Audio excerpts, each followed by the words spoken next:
Boom, Bane Train. Hey guys, Eggy with the GCPD. Today we're going to go over Bane the Bat. So we'll go over the unboxing of the model itself, and then we'll also go over the rules. The box that it comes in is pretty cool.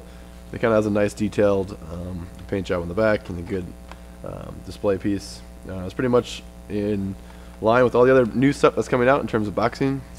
On the back it kind of gives the contents rundown, one detailed ready to paint and assemble miniature, one 60mm plastic base, one character card, and one objective card. So we'll dig into there and go into it. So as you can tell, I've already assembled him, so I couldn't wait. This actually is an exclusive, so Night Miles from time to time does exclusives that come out on Black Friday or special holidays and things like that.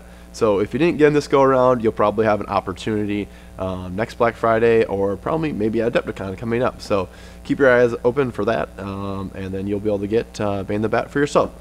So the model itself came in a few different parts. The cape was a piece, both hands and Scarecrow were a piece, and his legs, and then the actual base itself. So when it comes apart, it was very, very easy to assemble, and not much work in terms of cleaning up the actual model itself. I had to do some filing on the cape, but besides that, everything was really nice. Also, this is a new plastic that it came in, which is fantastic. So it's pretty durable, like a little rubbery. I don't know, you could probably tell if you have the new starter set. It's the same plastic that it comes in, but overall the model's pretty sweet. It's got Bane holding up Scarecrow, which this is iconic in the comics, where he finally gets a hold of Scarecrow after running around Gotham because Batman is gone. I'll kind of do a 360 of the model itself, so you can kind of take a look at some detail. Also got some extra bits I still have to put on Riddler's cane here, and then 2 extra pieces for the sign itself, but you can take a look at that. Then I'll kind of dig into the actual rules card. So Bane himself is actually 170 rep, which is probably really pricey for a boss, and gives me a little concern about 3rd edition and having him do work plus inspire. 170 seems like a lot, but he'll be able to knock things out. So when it comes to actual stats, he is willpower 9, which is a ton, endurance 10, which is tanky, attack 6, defense 3, strength 3, movement 8, which is on the slower side of things, and special 3. So the cards are pretty sweet. It's just like the newer cards as well. Really, really nice, and the feel is really nice as well. He comes with a weapon, the bat signal. So he removed it from his old base and just uses it as a weapon now. It's sharp. It's one use, so it's like Malatesta. So maybe Bane is the new Malatesta, which is awesome. So his rules itself, it fills up this whole entire column and fills up the whole entire card. So I kind of go through the rules really quick. He's got venom doses just like old Bane. In the new 3rd edition, it gives +1 to strength like it did in the old one, but now it gives 2 free efforts from performing melee attacks. So he's a 6. He will go to an 8 when he's on venom, so you only spend 1 additional stun if you want to do max effort for 9 attacks, which is pretty hard to stop because he's attack 6. So if he gets to places, he'll probably be able to knock things out relatively easy. It's kind of just like old Bane used to. He also has a bat cape since he decided to dress like Batman and take up the mantle. This model does not take damage, nor is removed as a casualty as a result of falling. I don't see Big Bane really climbing up things or dropping down things unless he maybe goes through a sewer. And I think bat cape's not as great in this edition because you lose all that movement as well when you fall. Batman lives. So this is his big rule and the new rule for this model itself. It's kind of like 3 different rules mixed into one. So this model may perform an extra movement action at the start of the activation if no enemy model has a line of sight to it. This is pretty huge. So movement 8 is kind of his big detriment because that's really slow in 3rd edition. Giving an extra move to go an extra 8 makes him extremely fast. So being able to line that up is going to be pretty important, playing him in-game. So if you can, you're going to have to find a way to do that, and if you can, he'll have a super impact on the game. If your opponent is strategic or you can't find that terrain to hide around, that's going to be tough. But there's more with the objective card that kind of can help you with that if you can't hide. The second part of it, if a model does not have affiliation Batman, he can remove them as a casualty, almost like arrest, for a special action. So that's extremely powerful, and kind of what people in the past complained about Bane is he couldn't just arrest the model by himself. So that's going to be super huge. But obviously he can't arrest people because he's Batman, so he can't arrest Batman models, which is kind of lame. I wish it could just be all the crews, but I don't know. So for some reason they specifically made it where you can't do it to Batman. The third rule is really cool because it involves actual comics where he teams up with William Cobb to take out the rest of the Owls because Scarecrow took them over. So it actually allows him to take William Cobb with his crew. So William Cobb gains affiliation Soldiers of Fortune when you're playing Bane. So it's going to be tough to fit them both in the same crew, but it'll probably be really cool and thematic to do so. So I might do it just because the comics were pretty sweet and this whole entire line was really cool. And those two and the art, if you go back and take a look at the art of those two working together, it's pretty awesome to see. So that's a really cool fluff rule to add on to it, and I'm glad they're including more of that in the 3rd edition rules. He's also desensitized. Desensitized is pretty strong now, so when you take stun to the max willpower, it actually converts into blood. So if he takes his 9 stun and would normally be knocked out, it would just convert to blood. So he actually has, if they're doing stun damage to you, 19 health instead of just the 9 that would normally be done from stun, which makes him incredibly tanky against certain crews. But you'll kind of find in 3rd edition that things get hit a lot harder as well. So he's probably going to need it, honestly. He also has I Will Break You, just like the medium-sized Bane or old Big Bane. Now it has, the new rules for this is he gains 3 extra venom doses, and you can apply it to a friendly mouth in 4 inches during his activation, which is super big because he already starts with 2, as we noted, so he'll put him at 5, so he'll have an extra one to give out if you take this one. It's kind of a give or take. It's still nice because it gives invulnerability too, which we'll get to in a little bit. So it's nice to actually be able to give one out since there's only 4 turns and you have 5 venom doses. The other one is the one that everyone used to take when they played Bane because it was super powerful, is the Exhaustive Planner +1 willpower. It's not as strong as it used to be in 2nd edition.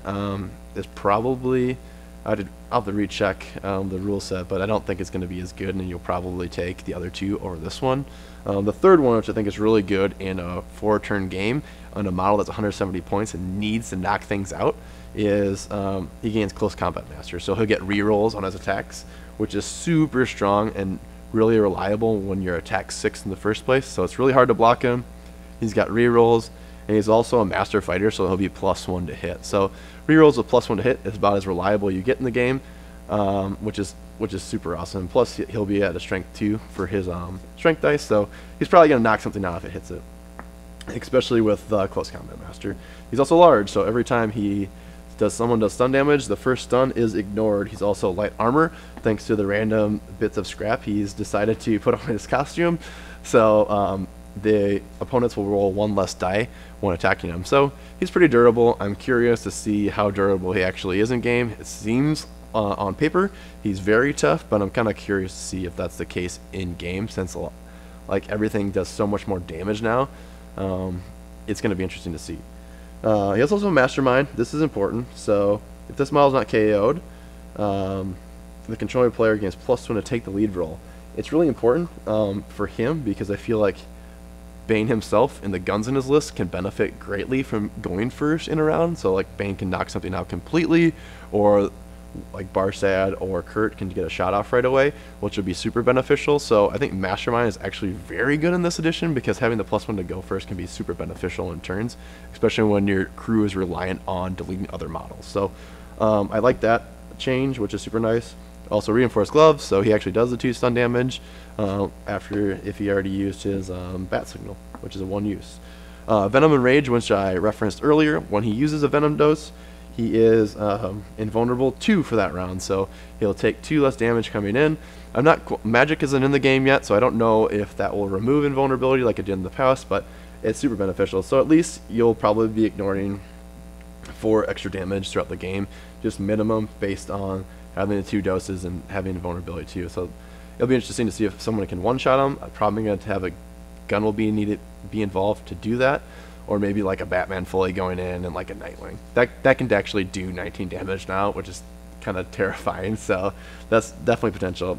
And also veteran. So I don't know the exact wording, but veterans change, and on this card it's the old version, and Night Miles is aware of that and working on fixing it already. So which is awesome. Knight's been way more proactive in terms of communicating and on being on Discord and those types of things. So it's really a relief seeing them proactively hearing the community and interacting. So the new rule for veteran is, I think if an objective has a rules requirement for you to do an objective, you meet that requirement by having that ability. And that could just be wrong. That's just me paraphrasing at the top of my head. But so that's the rules for the Bane card himself. He seems super interesting, super thematic, and the model's actually like pretty much just like a amazing display piece as is. So seeing it on the table is going to be absolutely fantastic. He also comes with an objective card called Gotham is Mine. This is pretty important for him. It's going to be 3 VPs if you score it, and it's going to be a 1 resource. I'll try to put it on the screen here. You can see the art. 3 VPs.